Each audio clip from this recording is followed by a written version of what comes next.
नमस्कार दोस्तों, आज की इस वीडियो में हम बात करने वाले हैं भारत की सबसे प्रतिष्ठित सेवाओं में से एक आईपीएस ऑफिसर के बारे में।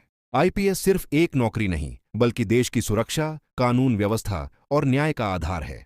अगर आपका भी सपना है देश की वर्दी पहनकर लोगों की रक्षा करना, तो ये वीडियो आपके लिए है। चलिए जानते हैं आईपीएस ऑफिसर कैसे बनते हैं, स्टेप बाय स्टेप। उससे पहले समझना होगा कि आईपीएस होता क्या है।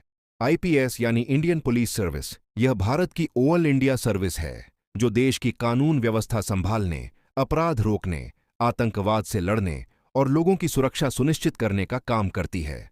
आईपीएस ऑफिसर पुलिस डिपार्टमेंट के उच्च अधिकारियों में शामिल होते हैं, जैसे SP, SSP, DIG, IG, DGP तक। अब जानते हैं कि आईपीएस ऑफिसर की मुख्य जिम्मेदारियां क्या होती है। एक आईपीएस ऑफिसर की जिम्मेदारियां बहुत व्यापक होती हैं, जैसे अपराध नियंत्रण, ट्रैफिक व्यवस्था, दंगे रोकना, इंटरनल सिक्योरिटी, वीआईपी सुरक्षा, एनआईए, सीबीआई, आईबी, रॉ जैसी एजेंसियों में सेवा। आईपीएस ऑफिसर देश का आंतरिक सुरक्षा ढांचा संभालता है। अब जानते हैं कि आईपीएस ऑफिसर कैसे बनते हैं। एलिजिबिलिटी क्या है, कौन कौन से एग्जाम लगते हैं, ट्रेनिंग कहाँ होती है, सैलरी कितनी है, क्या क्या सुविधा मिलती है। तो सबसे पहले जानते हैं कि एलिजिबिलिटी क्या चाहिए। आईपीएस बनने के लिए आपको कुछ बेसिक योग्यताएं चाहिए। भारतीय नागरिक होना, ग्रेजुएशन पास किसी भी स्ट्रीम से, उम्र 21 से 32 वर्ष, सामान्य वर्ग, शारीरिक फिटनेस क्राइटेरिया पूरा करना।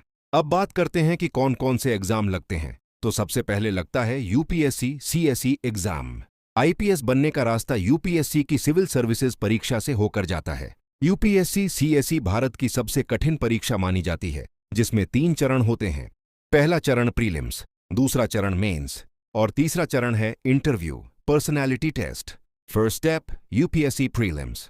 प्रीलिम्स एक ऑब्जेक्टिव परीक्षा होती है जिसमें 2 पेपर होते हैं। GS paper 1, CSAT qualifying. इसमें आपके 100 से 150 के आसपास एमसीक्यूज पूछे जाते हैं। Second step UPSC mains. Mains पूरी तरह लिखित परीक्षा है जिसमें 9 पेपर होते हैं। इसमें आपका ज्ञान, विश्लेषण शक्ति और सोचने की क्षमता जानी जाती है। यही स्टेज आपके रैंक का मुख्य आधार होती है। Third step interview. इंटरव्यू यानी पर्सनैलिटी टेस्ट। यहां आपकी सोच, आत्मविश्वास, व्यवहार और निर्णय लेने की क्षमता देखी जाती है। इन स्टेप्स को कंप्लीट करने के बाद निकलती है एक मेरिट लिस्ट, जिसमें रैंक के अनुसार सर्विस एलोकेशन होती है। यूपीएससी में जितनी बेहतर रैंक मिलेगी, आपके आईपीएस सर्विस पाने के चांस उतने ही बढ़ जाते हैं। सालाना लगभग 150-200 के बीच आईपीएस पोस्ट मिलते हैं। इन स्टेप्स को कंप्लीट होने के बाद अगर आपका सिलेक्शन हो जाता है तो उसके बाद होती है आपकी ट्रेनिंग। रैंक आने के बाद सभी अधिकारी पहले जाते हैं Lal Bahadur Shastri national academy of administration, जो कि है मसूरी, जहां 3 महीने की बेसिक फाउंडेशन ट्रेनिंग होती है। उसके बाद आपको भेजा जाता है हैदराबाद की सरदार वल्लभ भाई पटेल नेशनल पुलिस एकेडमी में। यहां पर होती है आपकी असली ट्रेनिंग शुरू। यहां आपको सिखाया जाता है weapon testing, firing, commando training, drill, traffic management, law and order, crime investigation. IPS प्रशिक्षण में मानसिक और शारीरिक दोनों तरह की क्षमता विकसित की जाती है। यहां आपकी ट्रेनिंग कंप्लीट होने के बाद आपको पोस्टिंग और प्रमोशन दिया जाता है। ट्रेनिंग के बाद आईपीएस ऑफिसर को किसी भी राज्य में पोस्ट किया जा सकता है। शुरुआत होती है ASP, assistant superintendent of police के रूप में। इसके बाद प्रमोशन के चरण SP, SSP, Deeg, IG, RDG, DGP. IPS का करियर बहुत प्रतिष्ठित और जिम्मेदारियों से भरा होता है। अब बात करते हैं कि एक आईपीएस ऑफिसर का सैलरी एंड पर्क्स कितना होता है। आईपीएस ऑफिसर को मिलता है 56,000 से 2,25,000 तक सैलरी, सरकारी बंगला, सरकारी गाड़ी प्लस ड्राइवर, सुरक्षा।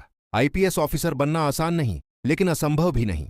अगर आपके अंदर देश की सेवा करने का जज्बा है, मेहनत करने की ताकत है और लक्ष्य बड़ा है, तो आईपीएस बनने से आपको कोई नहीं रोक सकता। दोस्तों, उम्मीद है यह वीडियो आपको प्रेरणा देगी।